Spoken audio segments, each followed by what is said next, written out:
اس کی بس ٹانگیں نظر آ رہی تھیں اور کندھے پر لٹکا بیگ۔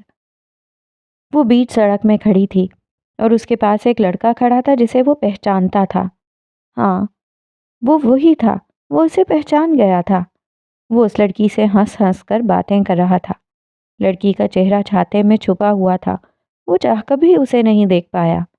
اور پھر اچانک موسم خراب ہوا، سیاہ بادلوں نے آسمان کو گھیرا، آندھی اور طوفان شروع ہو گیا، اور پھر بارش برسنے لگی، طوفانی بارش۔ یہاں تک سب نارمل تھا، لیکن پھر آگے جو ہوا وہ خوفناک تھا۔ وہ شفاف موتیوں جیسی بارش اچانک سیاہ بارش میں بدل گئی، یوں جیسے آسمان سے کیچڑ بہہ رہا ہو۔ سارے لوگ غائب، بھاگ گئے، اب بس وہ اکیلی کھڑی تھی اور چلا رہی تھی، مجھے بچا لو، پلیز مجھے بچا لو۔ وہ رو رہی تھی۔ اس نے دیکھا وہ لڑکا چھاتا لے کر چلا گیا۔ اس نے پلٹ کر لڑکی کی جانب نہیں دیکھا، اسے اب لڑکی کی پشت نظر آ رہی تھی۔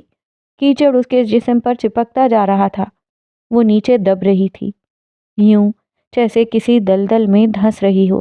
دیکھتے ہی دیکھتے اس کیچڑ کا اس لڑکی پر انبار لگ گیا۔ اسے کچھ نظر نہیں آیا سوائے اس بیگ کے۔ ہاں، اس بیگ پر بڑا سا RJ لکھا تھا، اور پھر وہ لڑکی اس کیچڑ میں دھنس گئی اور کیچڑ کے باہر وہ RJ نام کا بیگ پڑا رہ گیا تھا۔ عبدل! اسے لڑکی کی آخری چیخ سنائی دی اور پھر وہ ہڑبڑا کر اٹھ بیٹھا۔ اس کا تنفس کسی دھونکنی کی طرح چل رہا تھا، جسم پسینے سے شرابور تھا، دل جیسے پسلیاں توڑ کر باہر آنے کو تیار تھا۔ اس نے خوف کے مارے تھوک نگلا اور پھر ہاتھ بڑھا کر ماتھے سے پسینہ پونچھا۔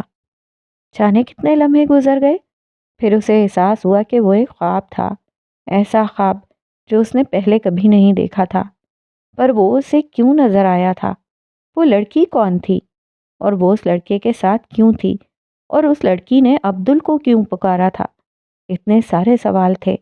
سر میں درد کی ٹیس اٹھی تھی، اس نے بے ساختہ سر کو دونوں ہاتھوں سے دبایا تھا۔ ایملی شاہتنی نے کہا تھا کہ ہم کسی بھی ایسی چیز کو ثابت کر سکتے ہیں جس کو ثابت کرنے کی خواہش رکھتے ہوں۔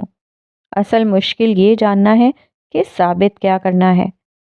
اور اس وقت وہ خود کو ثابت نہیں کر پا رہا تھا، اسے سمجھ نہیں آ رہا تھا وہ اس لڑکی کی جانب کیوں کھنچا چلا جا رہا تھا۔ وہ اسے اچھی لگی تھی یا اس کی ذات، اس کی سوچ یا اس کا کردار؟ وہ کچھ بھی سمجھ نہیں پا رہا تھا۔ اور اس وقت وہ بیلکنی میں کھڑا تھا، ہاتھ میں کافی کا مگ تھامے، آسمان پر ٹمٹماتے ہزاروں ستاروں کو دیکھ رہا تھا۔ اس کی نظریں آسمان میں کچھ ڈھونڈ رہی تھیں، وہ الجھا ہوا تھا، اور شنایا کی نظروں سے یہ الجھن چھپی ہوئی نہیں تھی۔ اس نے ماسیل کو لمبے عرصے بعد کسی لڑکی میں دلچسپی لیتے دیکھا، اور وہ اس طرح کی دلچسپی جہاں وہ جسم کی چاہت سے باہر نکل کر سوچ رہا تھا، جہاں وہ کسی کو حاصل کرنے کے بجائے کسی کو محسوس کرنے کا سوچ رہا تھا۔ شنایا سے یہ بات ہضم نہیں ہو رہی تھی۔ وہ لمبے عرصے سے دوست تھے، اور شنایا نے اسے کبھی کسی لڑکی کے ساتھ نہیں دیکھا تھا۔ نہ وہ دل پھینک تھا اور نہ اسے جلدی سے کسی لڑکی میں دلچسپی ہوتی تھی۔ لیکن اب کی بار معاملہ بالکل ہی الٹ چکا تھا۔ صرف 2 بار اس نے اس ایما نام کی لڑکی کو دیکھا تھا اور وہ اس کے اندر ہلچل مچا گئی تھی۔ کیا آسمان میں بھی اس کا چہرہ ڈھونڈ رہے ہو؟ جب شنایا سے برداشت نہ ہوا تو اس نے بلاخر پوچھ لیا۔ اس کی بات پر ماسیل ہولے سے مسکرا دیا، یوں جیسے سیاہ رات میں سنہری رنگ بھر دیے گئے ہوں۔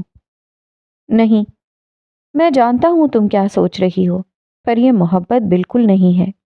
اور شنایا اس کی بات پر ساکت ہوئی۔ وہ خطرناک حد تک اگلے بندے کی سوچ پڑھ لیتا تھا۔ ابھی بھی اس کا دھیان شنایا کی طرف نہیں تھا، لیکن وہ سمجھ گیا تھا کہ شنایا کیا سوچ رہی تھی، کیا محسوس کر رہی تھی۔ محبت نہیں ہے تو پھر کیا ہے؟ ماسیل، دی فیمس بت ساز، ایک لڑکی کے بارے میں سوچ رہا ہے جو اس کے حواسوں پر چھائی ہوئی ہے۔ یہ محبت نہیں تو کیا ہے؟ وہ چڑ گئی تھی۔ کسی کے بارے میں سوچنے کے لیے اس سے محبت ہونا لازمی نہیں ہے۔ کچھ چیزیں ایسی ہوتی ہیں جو بہت مختلف ہوتی ہیں، پراسرار اپنی جانب کھینچتی ہیں۔ یعنی وہ تمہیں اپنی جانب کھینچ رہی ہے؟ شنایا نے اس کی بات کاٹی۔ معسیل نے جو سامنے سمندر سے اٹھتی لہروں کو دیکھ رہا تھا، شنایا کی بات پر چہرے کا رخ اس کی جانب موڑا اور سنجیدہ لہجے میں کہا، اس کی ذات سے کچھ لپٹا ہے جو مجھے اپنی جانب کھینچ رہا ہے۔ ہاں، لیکن یہ محبت نہیں ہے۔ اس نے لفظ محبت پر زور دیا تھا، لیکن اسے اپنی یہ بات کھوکھلی محسوس ہوئی تھی۔ سمندر کی لہریں کنارے تک آتیں اور کنارے سے ٹکرا کر واپس چلی جاتیں۔ بالکل اسی طرح ایما بار بار اس کی سوچوں سے ٹکرا رہی تھی۔ اس کی بات سن کر شنایا نے گہرا سانس لیا۔ کم از کم ابھی تو معسیل کو اس لڑکی سے محبت نہیں ہوئی تھی، اور اس کے لیے یہی کافی تھا۔ شاید کافی وقت کے بعد کوئی مسلمان لڑکی تم سے ملی ہے، اس لیے تمہیں وہ باقیوں سے الگ لگ رہی ہے۔ شنایا نے اس کی الجھن دور کرنا چاہی۔ پتہ ہے، جو لوگ اپنی زندگی میں بہت کچھ سہتے ہیں وہ ایسے ہی ہوتے ہیں، اپنی دنیا میں مگن، اور ان کے گرد ایک دائرہ ہوتا ہے جس میں وہ قید ہوتے ہیں۔ وہ کبھی اپنے اس دائرے سے باہر نہیں نکلتے، لیکن ان کے گرد بنا یہ دائرہ باقی لوگوں کو ان کی جانب کھینچتا ہے۔ وہ بولا تو بولتا چلا گیا۔ اس کی بات پر شنایا نے اپنے ہونٹ سختی سے بھینچ لیے۔ اور اس لڑکی کے گرد بھی ایسا ہی ایک دائرہ ہے جس میں وہ قید ہے۔ اسے پرواہ ہی نہیں تھی کہ شنایا اس سے ملنے آئی تھی اور وہ کسی اور کا ذکر کیے جا رہا تھا۔ میرے خیال سے مجھے اب چلنا چاہیے، کافی دیر ہو چکی ہے۔ شنایا کو حقیقتاً برا لگا تھا۔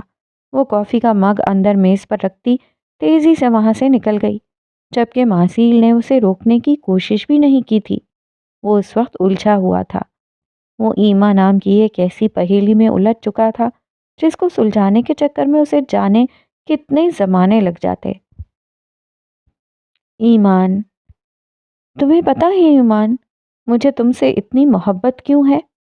سلمہ بیگم کے لہجے میں کچھ ایسا تھا کہ پیکنگ کرتی ایمان کے ہاتھ تھمے تھے۔ اس نے پلٹ کر اپنی جان سے پیاری ماں کو دیکھا اور پھر مسکرائی۔ کیونکہ میں آپ کی بیٹی ہوں، اس لیے، اس نے محبت سے جواب دیا۔ بیٹیاں تو سب کی ہوتی ہیں، پر تم میری خاص بیٹی ہو۔ سلمہ بیگم کے لہجے میں محبت تھی، فخر تھا، مان تھا۔ ایمان کا دل پھول کر غبارہ بن گیا۔ اسے وہ الفاظ بہت پیارے لگتے تھے جو اس کی ماں کے منہ سے اس کے لیے نکلتے تھے۔ آپ خاص ہیں امی، آپ اللہ کی خاص بندی ہیں، یہ آپ کی عنایت ہے، ورنہ میں کچھ نہیں۔ وہ اب پیکنگ چھوڑ کر ان کے پاس بیٹھ گئی تھی۔ اللہ نے میرے صبر کا پھل تمہاری صورت مجھے دیا۔ تم مجھے اس لیے پیاری ہو، تم نے ہمیشہ میرا ساتھ دیا۔ خوشیاں تو کم ہی دیکھی ہیں ہم نے، پر ہر غم میں تم میرے ساتھ تھیں، اور تم نے کبھی زیادہ کی خواہش نہیں کی۔ جونے والا میں نے تمہارے منہ میں ڈالا، تم نے وہی کھایا، کبھی حرام کی طرف نہیں گئی، کبھی باقی بچوں کی طرح کھانے کی چیزوں کو دیکھ کر تمہارا دل نہیں للچایا۔ ہاں، بس تمہیں کتابوں کی پیاس رہی ہے، ہمیشہ سے۔ انہوں نے ایمان کو اپنے ساتھ لگاتے پیار کیا تھا۔ دونوں کی آنکھیں نم ہوئی تھیں۔ ماضی کی یادیں، بچپن کی محرومیاں، ایمان کو سب ازبر تھیں۔ فرق تھا تو صرف یہ کہ وہ ان سے نکلنے کے لیے ہاتھ پیر مار رہی تھی۔ وہ اپنی ماں اور بہن کو بہتر مستقبل دینے کی غرض سے بہت آگے نکل جانا چاہتی تھی تاکہ وہ انہیں بھی اس دلدل سے نکال سکے۔ پتہ ہے، تم 2 سال کی تھیں، صرف 2 سال کی، جب میں تمہیں لے کر کسی رشتہ دار کے گھر گئی۔ سب بچے باہر کھیل رہے تھے اور تم میرے ساتھ جڑ کر بیٹھی تھی، میرا ہاتھ تھام کر۔ جب تمہیں بھابھی نے کہا کہ جاؤ تم بھی بچوں کے ساتھ کھیلو، تو پتہ ہے تم نے کیا جواب دیا؟ وہ تو بچے ہیں، میں ان کے پاس کیوں جاؤں، میں بچوں کے ساتھ نہیں کھیلتی۔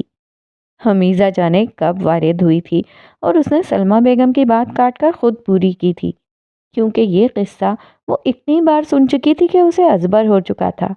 اور ایمان روتے روتے مسکرا دی۔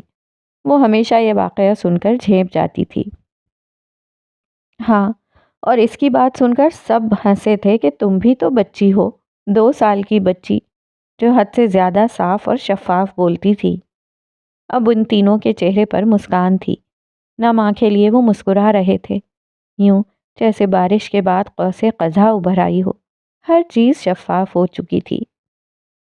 آپ ہی آپ وہاں جا کر بھول تو نہیں جاؤ گی ہمیں؟ حمیزہ نے پاس بیٹھتے خدشہ ظاہر کیا۔ اسے اپنی بہن سے بے پناہ محبت تھی۔ وہ کل 3 لوگ ایک دوسرے کا ساسا تھے۔ بالکل بھی نہیں۔ ایمان نے حمیزہ کو اپنے ساتھ لگایا۔ وہ جا رہی تھی۔ 2 دن بعد اس کی پیکنگ تقریباً مکمل ہو چکی تھی۔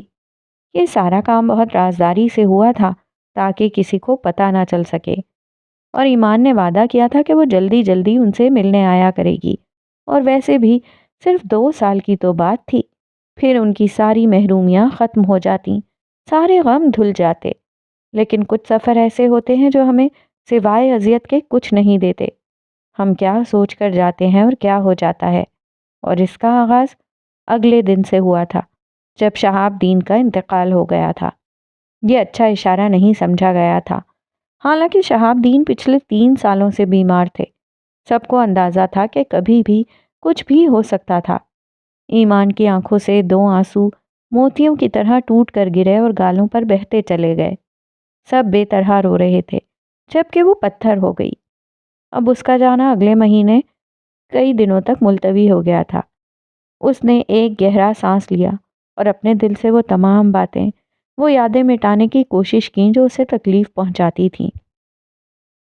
شہاب دین کی موت نے پورے خاندان کو اکٹھا کر دیا تھا، اور وہ شخص بھی آیا تھا جسے دیکھ کر ایمان کے پورے جسم میں کڑواہٹ پھیل جاتی تھی، جس سے وہ دنیا میں سب سے زیادہ نفرت کا دعویٰ کرتی تھی۔ جانے اس شخص کو ہر بات کی بھنک کہاں سے پڑ جاتی تھی۔ یہ 2 دن بعد کی بات تھی جب وہ گھر میں جمع ہوئی پھپھو اور ان کے بچوں کو کھانا دے رہی تھی۔ وہ کچن میں چائے لینے گئی تھی جب وہ اس کے پیچھے آئے۔ وہ انہیں کچن کے دروازے میں دیکھ کر ٹھٹک گئی۔ دل کی دھڑکن تیز ہوئی، لیکن اس نے انہیں مکمل طور پر نظر انداز کیا اور اپنے کام میں یوں مگن رہی جیسے انہیں دیکھا ہی نہ ہو۔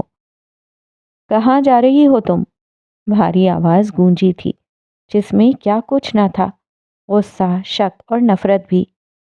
آپ کون ہوتے ہیں پوچھنے والے؟ وہ جھٹکے سے مڑی۔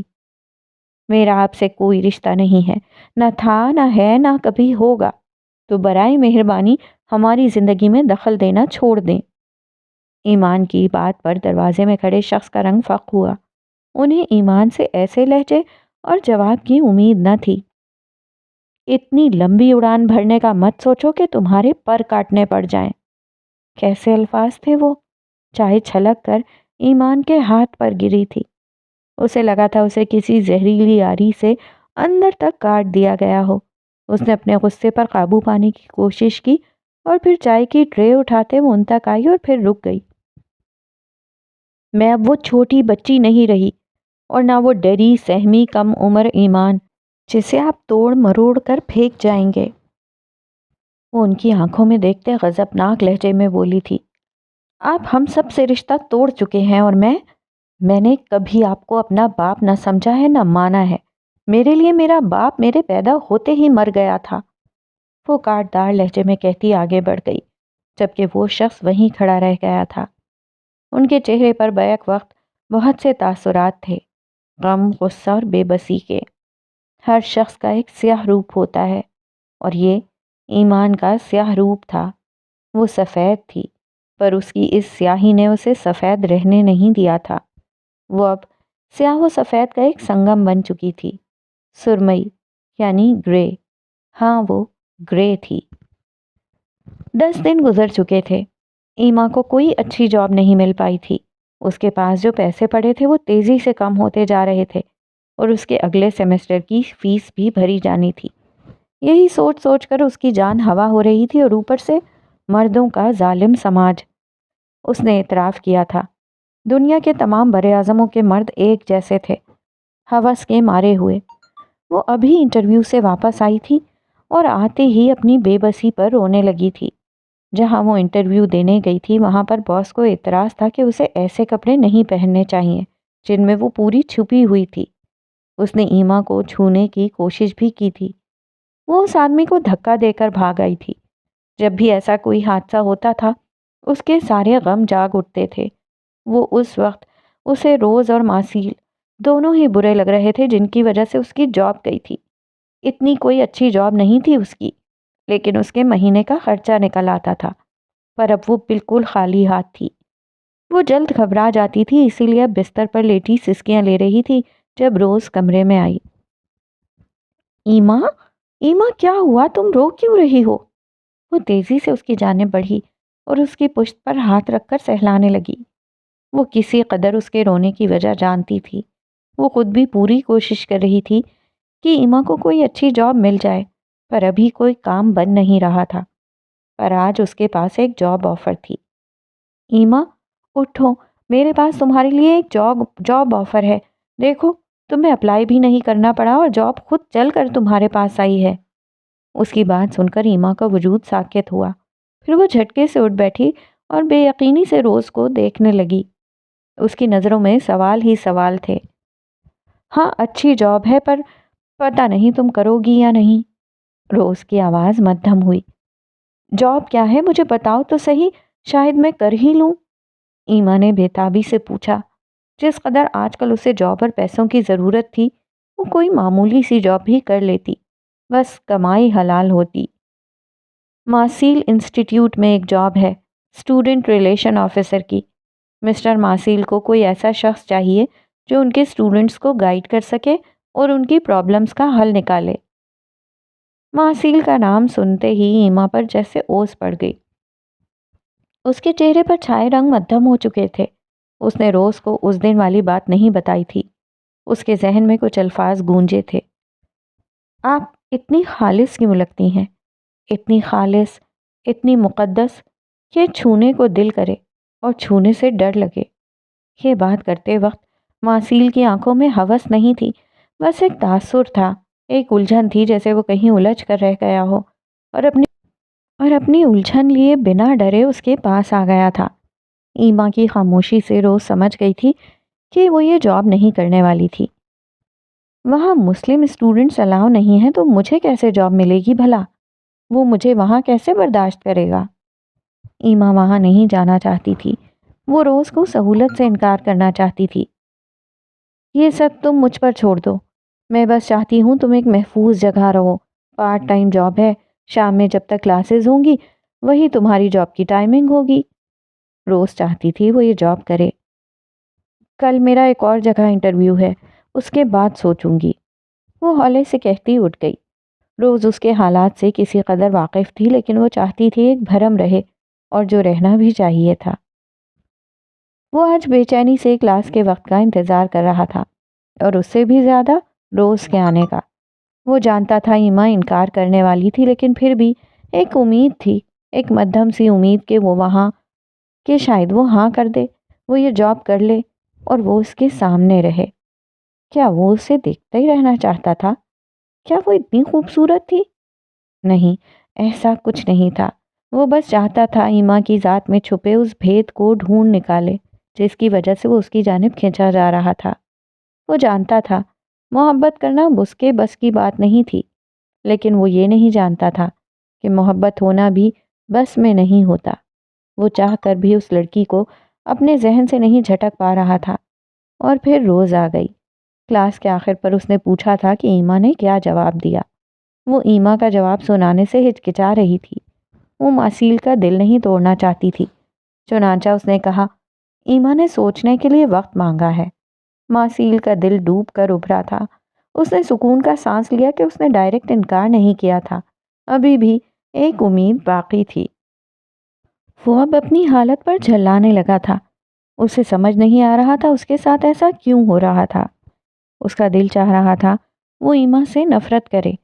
عجیب لڑکی تھی وہ، اس کی اچھی بھلی زندگی میں ہلچل مچا دی تھی اور خود سکون سے اپنی زندگی جی رہی تھی۔ اسے اب مزید 2 دن انتظار کرنا تھا۔ وہ یہ ضرور چاہتا تھا کہ ایما یہاں جاب کرے، لیکن وہ نہیں چاہتا تھا کہ وہ اپنی مرضی کے خلاف یہاں آئے۔ اس نے جانچ لیا تھا، ایما ان لوگوں میں سے تھی جو کسی ایسی جگہ پر جائیں جو انہیں پسند نہ ہو تو وہ ذہنی طور پر وہاں غیر حاضر ہی رہتے ہیں، بس ان کا جسم وہاں ہوتا ہے، ان کی روح نہیں۔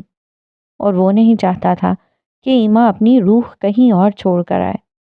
وہ چاہتا تھا وہ 100% اس کے سامنے رہے تاکہ وہ اس سے بات کر سکے، اس کی کھوج کر سکے۔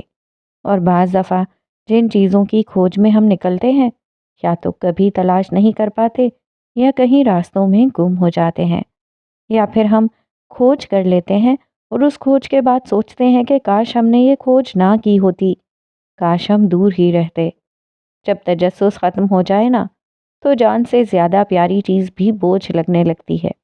اور پھر ہر چمکنے والی چیز سونا تھوڑی ہوتی ہے، کچھ ڈائمنڈ بھی ہوتے ہیں جو جسم سے باہر تک اچھے لگتے ہیں، جسم کے اندر چلے جائیں تو جان لے لیتے ہیں۔ اور اس بار اس کا انٹرویو ایک عورت لے رہی تھی، وہ ایک افریقن تھی۔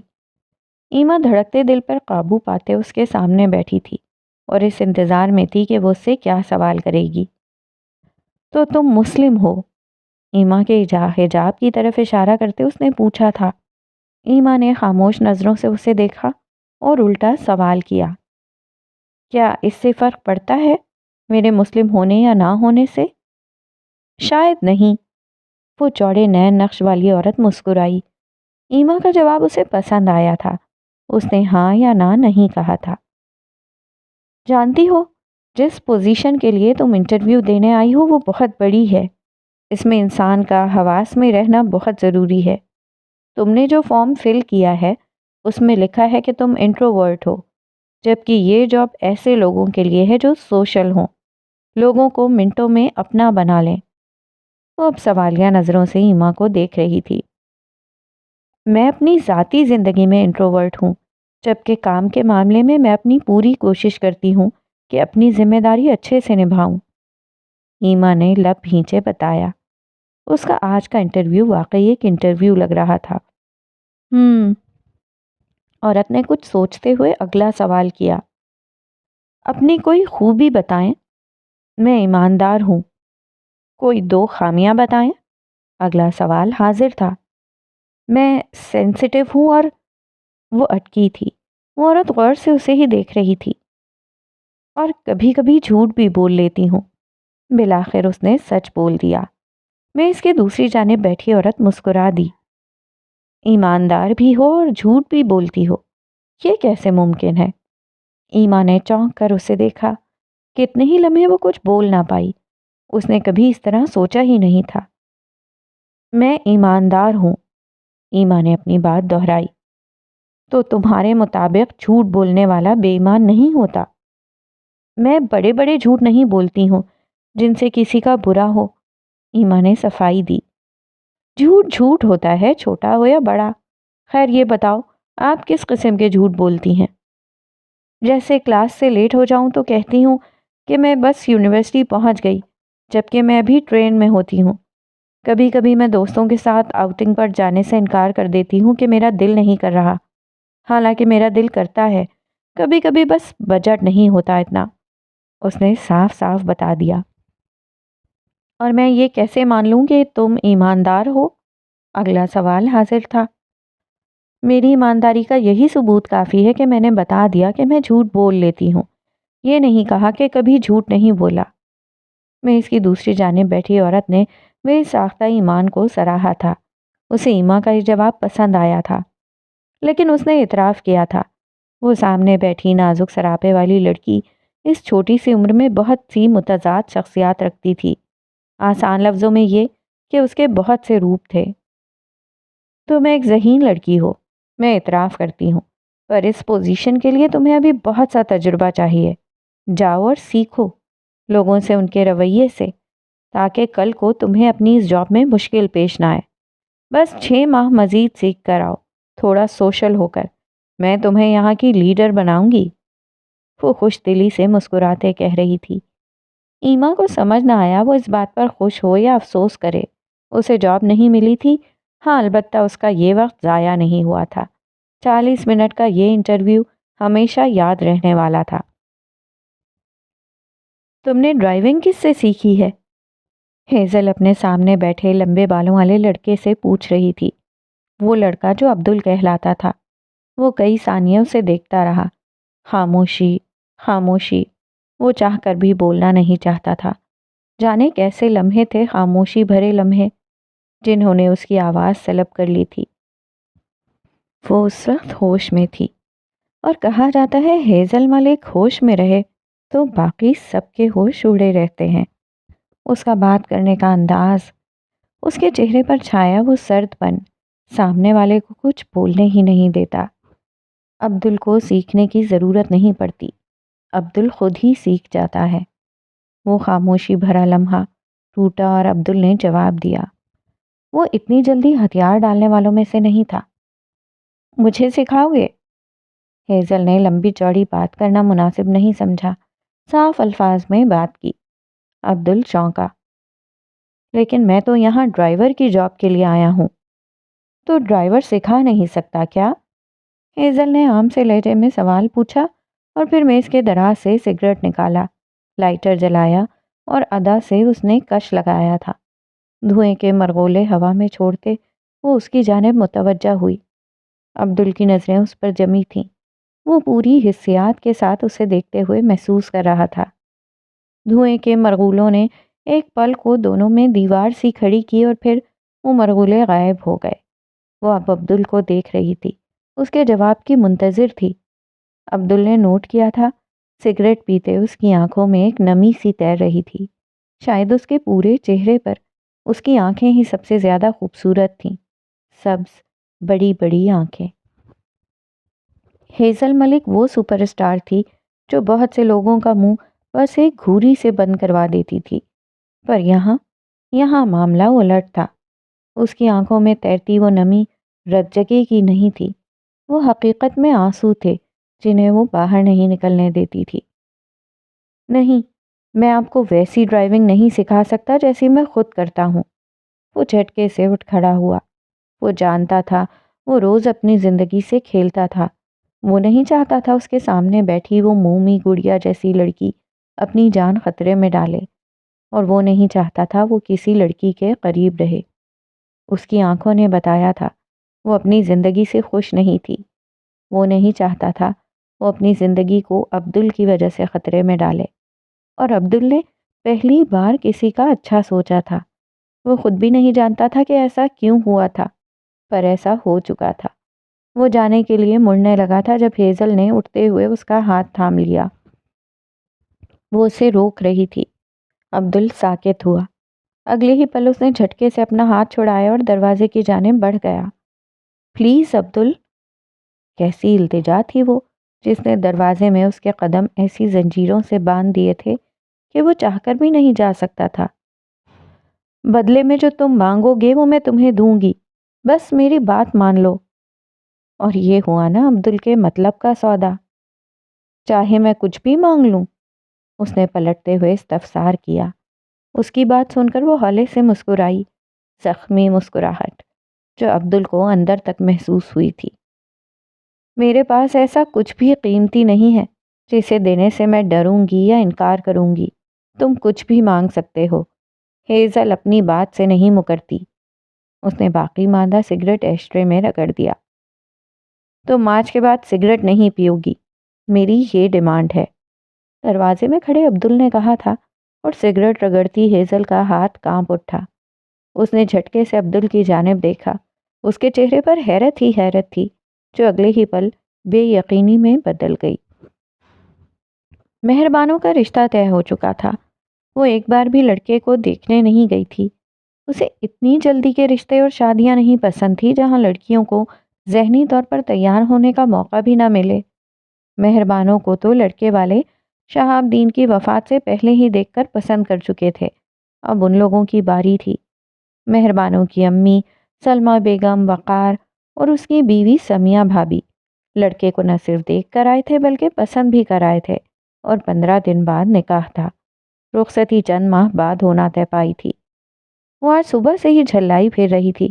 جب سے اسے مہربانوں کے نکاح کا پتہ چلا تھا، گھر میں ایک واحد وہ تھی جو خوش نہیں تھی۔ وہ مہربانوں کے سامنے خوش ہونے کی ایکٹنگ کرتی اور سلمہ بیگم کے سامنے آتے ہی بڑبڑانے لگتی کہ اتنی بھی کیا جلدی تھی نکاح کرنے کی، تھوڑا صبر کر لیتے، لڑکے والوں کو جانچ لیتے، سب کی نیچر پتہ چل جاتی۔ جانے کیوں آج کل اس کا دل چھوٹی چھوٹی بات پر پریشان ہو جاتا تھا۔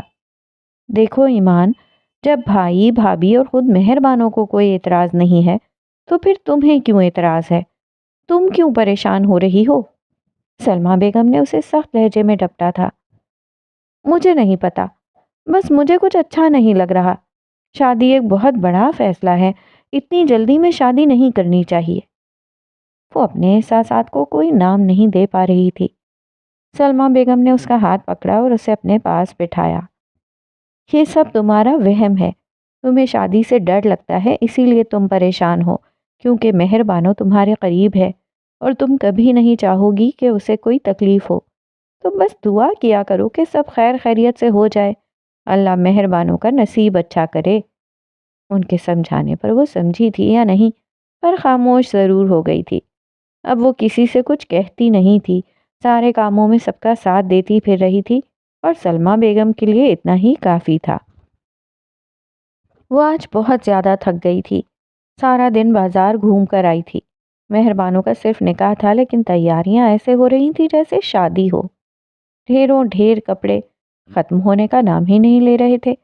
اسے سب کرنا پڑ رہا تھا اور وہ مہر بانو کی خوشی کے لیے کر بھی رہی تھی۔ رات 11 بجے جب وہ سونے کے لیے بستر پر لیٹی تو اس نے موبائل اٹھایا۔ بینش کے بہت سارے میسیجز آئے ہوئے تھے۔ ایمان، یہ دیکھو، یہ ہے میرے وہ کزن جن کا میں تم سے ذکر کرتی رہتی ہوں۔ یہ عبدل بھائی ہیں۔ انہیں اتنے غور سے مت دیکھنا کہ تمہیں پسند آ جائیں، کیونکہ یہ انگیجڈ ہیں۔ شوخی اور شرارت کے ساتھ بھیجا گیا وہ میسج ایمان کے لبوں پر مسکان پھیلا گیا۔ وہ روز اپنے کسی نہ کسی کزن کی تصویر بھیجتی تھی، کبھی فرسٹ کزن، کبھی سیکنڈ، تو کبھی دور والا کزن۔ ایمان اکثر تصویریں بنا دیکھے ڈیلیٹ کر دیتی تھی اور اکثر کو وہ دیکھ کر ہنستی تھی۔ اسے بھی شرارت سوجھی اور اس نے تصویریں ڈاؤن لوڈ کی، اور جیسے ہی اس کی نظر پہلی تصویر پر پڑی، موبائل اس کے ہاتھ سے گرتے گرتے بچا تھا۔ وہ جھٹکے سے اٹھ بیٹھی۔ کتنے ہی لمحے وہ اس تصویر کو دیکھتی رہی، بلکہ گھورتی رہی۔ پھر اس نے زوم کر کے دیکھا۔ اس نے تو کبھی اپنی فوٹو کو بھی زوم نہیں کیا تھا، اور آج اس نے ایک لڑکے کی فوٹو زوم کی تھی۔ ہاں، وہ وہی چہرہ تھا۔ وہ اس چہرے کو نہیں بھول سکتی تھی۔ اس کا دل ڈوب کر ابھرا تھا۔ ایک کے بعد ایک وہ ساری تصویریں دیکھنے لگی، لیکن کہیں بھی اس کا چہرہ اتنا واضح نہیں تھا۔ بینش نے جان بوجھ کر ایسی تصویریں بھیجی تھی یا وہ فوٹو ایسے ہی بنواتا تھا؟ جب اس نے یہ چہرہ پہلی بار دیکھا تھا تب بھی اتنا واضح نہیں تھا، لیکن وہ نقش رہ گیا تھا، اور یہ تصویریں بھی وہی نقش بنا رہی تھیں۔ ہر تصویر اس کے دل پر الگ ہی اثر کر رہی تھی۔ ادائیں حشر جگائیں، وہ اتنا دلکش ہے۔ خیال حرف نہ پائیں، وہ اتنا دلکش ہے۔ وہ واقعی بہت دلکش تھا، پر وہ اسے کیوں دیکھ رہی تھی؟ بے ساختہ ہی اسے اپنی بے اختیاری پر غصہ آیا اور اس نے فون بند کر کے سائڈ پر رکھ دیا۔ عبدل، وہ زیر لب بڑبڑائی تھی، انہیں اتنے غور سے مت دیکھنا کہ تمہیں پسند آ جائے، کیونکہ یہ انگیجڈ ہیں۔ بینش کے الفاظ سماعت سے ٹکرانے لگے اور اس کے اندر کچھ ٹوٹا تھا، کچھ سلگا تھا، اور کچھ چٹکنے کی آوازیں آئی تھیں۔ بھلا میرا کوئی دماغ خراب ہے جو میں ایسا سوچوں گی؟ سر جھٹک کر سوچوں کو ذہن سے نکالنے لگی۔ وہ بہت زیادہ تھک چکی تھی اور پھر کچھ دیر بعد وہ سوچ چکی تھی۔ وجدان اور تعلیم۔ آج عبدل کے بھائی کی پہلی پریزنٹیشن تھی۔ سیمینار ہال کھچا کھچ اسٹوڈنٹ سے بھرا پڑا تھا۔ سب لوگ اس لڑکے کی پریزنٹیشن کے لیے بےتاب تھے، جو سب سے الگ تھا، جو الگ رہتا تھا، جو الگ لگتا تھا، جس کی ذات میں انوکھا اور عجیب پن تھا۔ عبدل بیزاری سے ہال میں دھری کرسیوں میں سے ایک پر بیٹھا تھا۔ وہ کسی صورت یہاں نہیں آنا چاہتا تھا، لیکن اس کے دوست اسے کھینچ لائے تھے، اور وہ چہرے پر بیزاری سجائے بیٹھا تھا۔ اس کی بے ڈھنگی کٹنگ والے بال آدھی پونی میں قید تھے اور آدھے ایسے چہرے کے دونوں جانب جھول رہے تھے۔ اس نے ٹی شرٹ پہن رکھی تھی جس سے اس کے مضبوط بازو اور ان پر بنے ٹیٹو جھلک رہے تھے۔ وہ کہیں سے بھی اسکول کا اسٹوڈنٹ نہیں لگتا تھا، وہ جیسے عمر سے پہلے ہی بڑا ہو گیا تھا۔ وہ اسٹیج پر ابھرا تھا۔ ہال میں سنسنی سی پھیل گئی، جانے آج وہ کون سا انکشاف کرنے والا تھا، آج وہ کس موضوع پر بولنے والا تھا۔ عبدل تو یہ بھی نہیں جانتا تھا۔ سارے سینئر اسٹوڈنٹس اس جونیئر لڑکے کو سننے آئے تھے۔ پروجیکٹر آن ہوا جس پر واضح الفاظ میں لکھا تھا کہ وجدان کبھی بھی غیر تیار شدہ ذہن پر نہیں اترتا۔ تو آج وہ وجدان پر بات کرنے والا تھا۔ اس کی ایک جھلک ہلکی سی جھلک دکھانے والا تھا۔ لڑکیاں ہتھیلی پر ٹھوڑی جمائے اسے ہی دیکھ رہی تھیں۔ ان کی آنکھوں میں عجیب سی چمک تھی۔ اس نے گہرا سانس لینے کے بعد بولنا شروع کیا۔ وہ کیا کام ہے جو آپ کا دماغ کر سکتا ہے پر کمپیوٹر نہیں؟ اور وہ کون سا کام ہے جو کمپیوٹر کر لیتا ہے لیکن دماغ کو مشکل پیش آتی ہے؟ اس نے سب سے پہلے 2 سوال اٹھائے تھے۔ ہال میں سرگوشیاں پھیل گئیں۔ سب ایک دوسرے سے ڈسکس کرنے لگے کہ ایسا کون سا کام ہے جو کمپیوٹر نہیں کر سکتا۔ کیا آپ 4 ہندسوں کے 2 اعداد کو ذہن میں ضرب دے سکتے ہیں؟ کیا آپ کو اپنے ہر ملنے والے کا فون نمبر یاد ہے؟ کیا کہا؟ نہیں، ناممکن۔ یہ کام تو ایک سستا ترین موبائل فون کا دماغ بھی بہت آسانی سے کر لیتا ہے۔ لیکن دوسری طرف، کیا آپ اپنے ہر ملنے والے کے چہرے کو آسانی سے پہچان لیتے ہیں؟ دیکھتے ہی اس کے تاثرات کا اندازہ لگا لیتے ہیں؟ کیا کہا؟ ہاں، بھلا یہ بھی کوئی مشکل کام ہے؟ یہ کام دنیا کے طاقتور ترین کمپیوٹر نہیں کر پاتے۔ ہال تالیوں سے گونج اٹھا۔ ہم وجدانی طور پر انتہائی پیچیدہ کام انتہائی آسانی سے کر لیتے ہیں، جن کی پیچیدگی کا ہمیں ادراک تک نہیں ہوتا۔ لیکن جس طرح سائنس اور ٹیکنالوجی ہمارے لیے نئی اور خفیہ دنیایں کھولتی جا رہی ہے، غیر تربیت یافتہ وجدان دنیا کو سمجھنے میں مشکلات سے دوچار ہو رہا ہے۔ ہم نے اس کا علاج ڈھونڈ لیا ہے۔ اس کو تعلیم کہتے ہیں۔ یہ وجدان کیا ہے؟ انسانی استدلال کسی ایک جنرل پرپس کمپیوٹر کی طرح نہیں ہے۔ یہ دنیا ہوموجینس نہیں، اور ہم ہیں حقیقت کو جاننے کے لیے کئی طرح کے سسٹم، موڈیول، ذہنی اعضاء، کئی طرح کی ذہانتیں، استدلال کے انجن پائے جاتے ہیں۔ یہ زندگی کی ابتدا سے آنا شروع ہو جاتے ہیں، ہر نارمل شخص میں ہوتے ہیں، اور دماغ کی مختلف جگہ پر نیٹ ورکس کا حصہ ہوتے ہیں۔ کئی جینز کی کمبینیشن سے، ماحول کے لحاظ سے، دماغ کی اپنی بدلتی آرگنائزیشن سے، اگرچہ ذہن کی اناٹمی پر اتفاق نہیں، لیکن کچھ کوگنیٹو فیکلٹی اور بنیادی وجدان جن کا ہمیں علم ہے اس طرح کے ہیں۔ وجدانی فزکس، کوئی چیز کیسے گرے گی، اچھلے گی، مڑے گی، یہاں پر آبجیکٹ کا تصور ہے، حرکت اور فورس کا تصور ہے، وقت اور جگہ کے تعلق کا تصور ہے۔ یہ نیوٹن کے قوانین کی طرح کا نہیں۔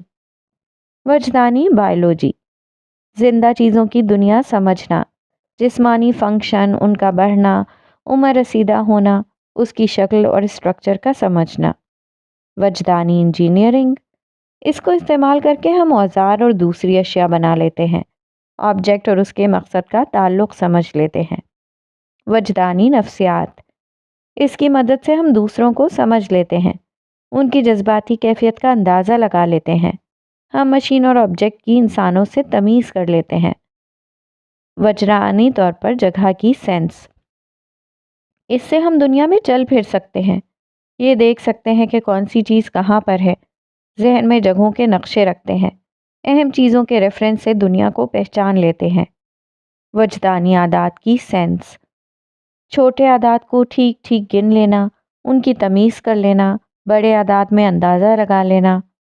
وجدانی امکانات کی سینس، کون سی چیز کے ہونے کا امکان کم ہے اور کس کا زیادہ۔ وجدانی اکونومکس، اس سے تجارت ممکن ہوتی ہے، کون سا سودا ٹھیک ہے، کیا کوئی چیز دے کر بدلے میں حاصل ہونے والا فائدہ منصفانہ ہے یا نہیں۔ ذہنی ڈیٹا بیس اور منطق، کب کیا ہوا تھا، کس نے کیا کیا تھا، کون کہاں پر ہے، کس کا کس کے ساتھ کیسا تعلق ہے، وغیرہ۔ اس ڈیٹا بیس سے منطق لے کر ہم فیصلے کرتے ہیں، نتیجے نکالتے ہیں۔ تیفے کو پکوڑے بہت پسند ہیں، شیدا تیفے کے لیے پکوڑے بنا کر لائی ہے، مطلب۔ اس سے وجدانی طور پر ہم ہر وقت دنیا کو سمجھنے کی کوشش کرتے رہتے ہیں۔ زبان، اس سے ہم اپنے خیالات اپنے ذہنی منطق کی بنیاد پر نکال کر دوسروں سے شیئر کرتے ہیں، دوسروں کے خیالات سمجھتے ہیں۔ ہمارے اپنے لیے وجدان اور جذبات میں تمیز مشکل ہے، کیونکہ یہ ایک دوسرے سے ملے ہوئے ہیں۔ زندگی آسان نہیں، اور یہ ہمیں دنیا میں زندہ رکھنے میں ماہر ہیں۔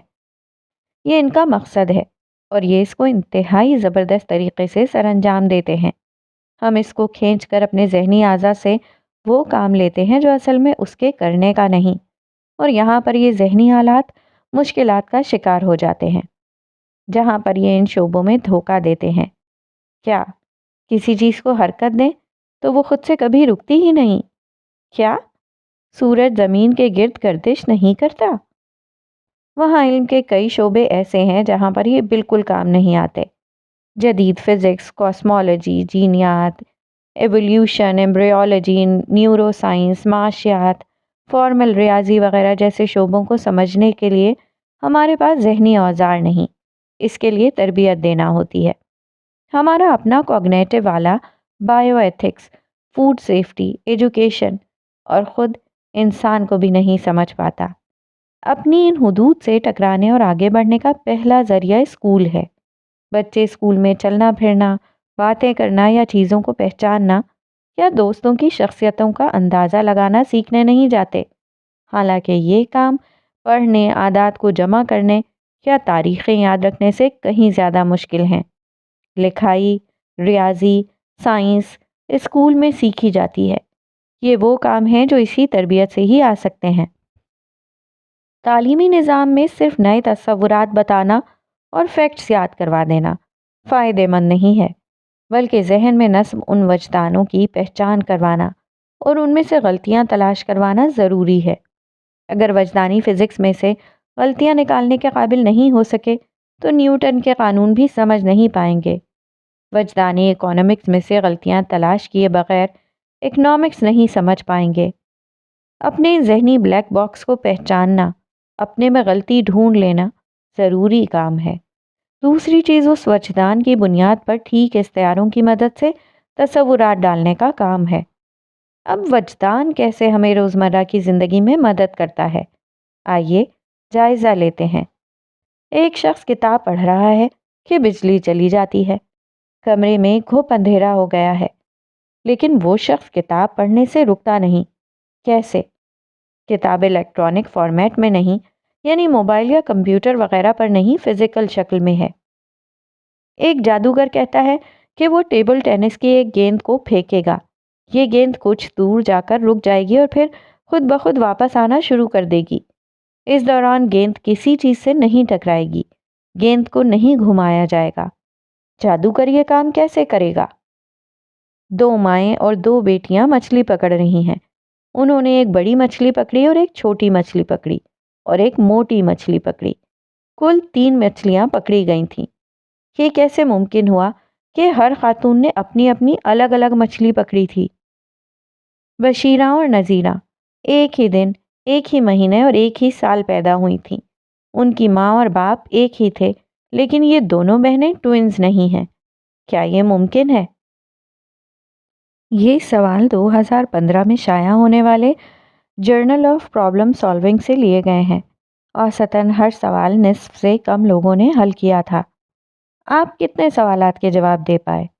ان سوالوں کے جواب دینا مشکل کیوں ہوتا ہے؟ کیونکہ یہ پڑھتے وقت ہم اپنے ذہن میں ایک تصویر بنا لیتے ہیں۔ ایک شخص کتاب کو گھور رہا ہے، ایک شخص گیند کو میز پر یا زمین پر پھینک رہا ہے، 4 خواتین کا گروپ ہے، جڑواں بہنوں کا جوڑا ہے۔ ان کے جواب ڈھونڈتے ہوئے ہم سوچ کے اس فریم ورک کا سہارا لیتے ہیں، اور جب تک اس فریم ورک تک محدود رہیں جواب نہیں تلاش کر سکتے، کیونکہ ان خیالات سے یہ ایسوسی ایشن ان پہیلیوں کو حل کرنے میں رکاوٹ بنتی ہے۔ ان کو حل کرنے کے لیے پہلے سے طے شدہ خیالات کو ایک طرف رکھنا پڑتا ہے۔ ان کو جان بوجھ کر اس طرح ڈیزائن کیا گیا ہے کہ ذہن میں خود بخود ایک غلط تصویر بن جائے، جس کو بنانے میں شعوری طور پر غور نہیں کیا گیا۔ ذہن پرانے تجربوں کی بنیاد پر یہ تصویر بنا دیتا ہے۔ اس میں چھپے مفروضات سے ہم آگاہ نہیں ہوتے۔ پہیلیوں کی صورتحال ہماری معلوم کی صورتحال سے تھوڑی مختلف ہے، اس لیے ان کے جواب تک پہنچنے میں دقت ہوتی ہے۔ ان پہیلیوں کے ڈیزائن میں مشکل اس چیز کی نہیں جو ہمیں پتہ نہیں، بلکہ اس چیز کی ہے جو ہمیں پتہ ہے، یا پھر ہمارا خیال ہے کہ ہمیں پتہ ہے، اگرچہ وہ غلط ہے۔ اس میں پہلی پہیلی کو دیکھیں۔ ہم عام طور پر کسی کو کتاب پڑھتا دیکھتے ہیں تو وہ ورق پر الفاظ کو ہی گھور رہا ہوتا ہے، لیکن اس کی ایک ممکنہ صورت اور بھی ہے۔ اس تک پہنچنے کے لیے اس تصویر کو ذہن سے نکالنا پڑتا ہے۔ بزنس، ذاتی زندگی اور سائنس میں کامیابی کا بھی یہی طریقہ ہے۔ ان شعبوں میں بھی بدلتی صورتحال ہمارے ابتدائی مفروضوں کو غلط کر سکتی ہے، ان مفروضوں کو جو ہم میں سے اس قدر رچ بس چکے ہوتے ہیں کہ ہمارے لیے یہ سوچنا ہی دشوار ہوتا ہے کہ یہ بھی غلط ہو سکتے ہیں۔ کامیابی ان کے لیے ہے جو اس چیز کا احساس کر سکیں اور اپنی سمجھ پر نظر ثانی کر سکیں۔ ان پہیلیوں کے حل یہ ہیں۔ پہلی پہیلی میں پڑھنے والے کو روشنی اس لیے نہیں چاہیے کہ وہ نابینا ہے اور بریل کے ذریعے پڑھ رہا ہے، اس لیے اسے روشنی کے ہونے یا نہ ہونے سے فرق نہیں پڑتا۔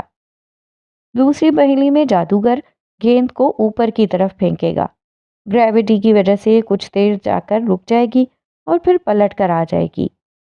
تیسری پہیلی میں 2 مائیں اور 2 بیٹیاں، 3 خواتین ہیں، ایک لڑکی، اس کی ماں اور اس کی ماں۔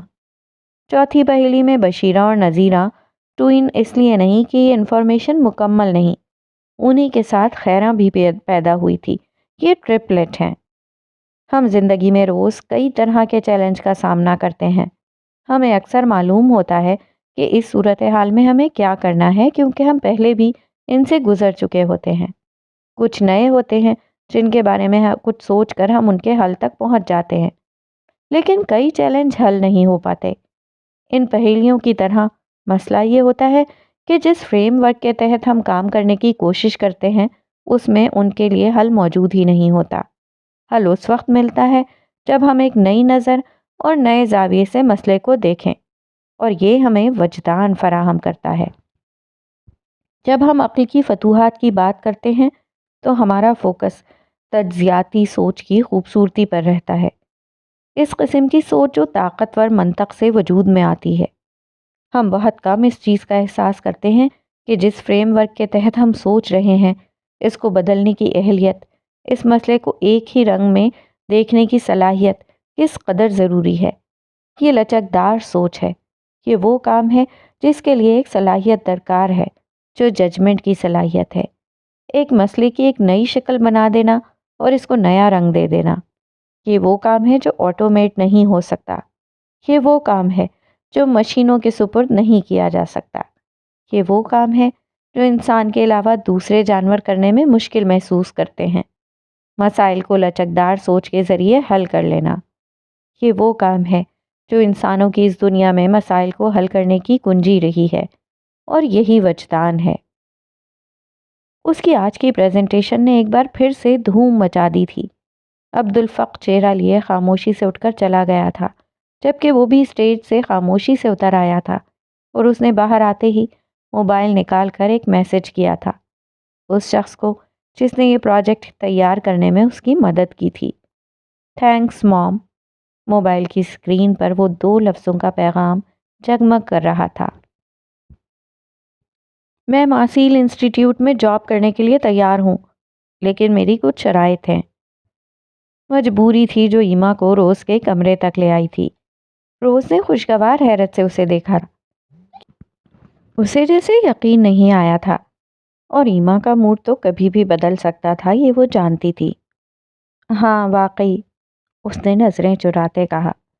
تھینک یو سو مچ ایما، تم نے میری عزت رکھ لی۔ اب مسٹر ماسیل یہ نہیں سمجھیں گے کہ میں ان کی بات بھی نہ مان سکی۔ روز نے آگے بڑھ کر اسے گلے لگایا تھا، جبکہ ایما ساکت کھڑی رہی۔ وہ جانتی تھی یہ جاب کرنا اس کی مجبوری تھی، اس وقت اس کے پاس پیسے ختم ہو چکے تھے، اگلے مہینے ہاسٹل کا کرایہ دینا تھا، اس کے اپنے اخراجات تھے، وہ کہاں سے پورے کرتی۔ اس نے سوچ لیا تھا جب تک کوئی اچھی جاب نہیں مل جاتی وہ ماسیل کی جاب آفر قبول کر لے گی۔ اچھا آپ بتاؤ تمہاری شرائط کیا ہیں؟ روز نے اسے خاموش دیکھ کر پوچھا۔ پہلی شرط یہ کہ مذہب کو لے کر مجھ سے کوئی بحث نہیں کی جائے گی۔ دوسری شرط یہ کہ میرے حجاب یا اسکارف پر کوئی بات نہیں کی جائے گی۔ تیسری شرط یہ کہ میں جب چاہوں یہ جاب چھوڑ سکوں گی۔ چوتھی یہ کہ مجھے سیلری ایڈوانس میں چاہیے اور وہ سانس لینے کو رکی۔ روز پھٹی پھٹی نگاہوں سے دیکھ رہی تھی، اسے اندازہ نہیں تھا کہ ایما نے لسٹ تیار کر رکھی ہوگی۔ اور پانچویں شرط یہ ہے کہ وہ تمہارا دل پھینک ٹیچر مسٹر ماسیل مجھ سے 5 فٹ کے فاصلے پر رہے گا۔